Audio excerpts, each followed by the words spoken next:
We have another update in regards to Eze to Arsenal, so let's get into it. So yes, the hand of Arsenal, who has had an amazing transfer window in terms of the news being dropped and the insights and knowledge that this account has dropped. So massive props to hand of Arsenal for this. But yes, as of this morning, this account has given the overview as to what is going on with Eze's potential deal to Arsenal. So to break it down as succinctly as I can, first of all, Ethan Nwaneri's future was linked to the potential of signing Eze. So I'm interpreting that as potentially if Nwaneri didn't sign his deal, then potentially Eze would have been pursued a lot harder at this point.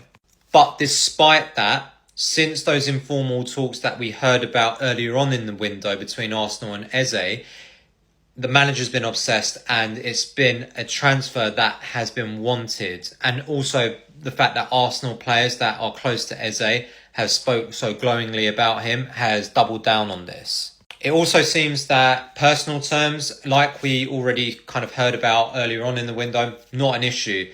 Eze, according to Hand of Arsenal, would be willing to sign a 5-year deal like that.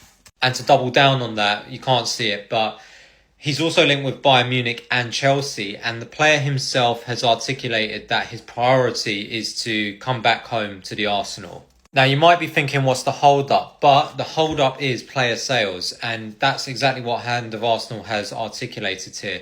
The hope is that player sales will come very quickly, and that will open the door for Berta to start communication with Crystal Palace on a formal level to speak on how we can get Eze to make it back to the Arsenal. Now, one of the most interesting bits for me in this tweet is the fact that Parish, for one, is someone that is not going to treat us like Sporting have been treating us with Gyökeres. But more importantly, there is a deal to be made here because, as it says there, Parish would like to use that money, if they were to sell Eze, to invest it into improving Selhurst Park. So that is something that I didn't actually consider, and a bit of insight that makes this deal potentially more realistic than we actually thought. Now, the final bit of the tweet, I am with Hand of Arsenal on.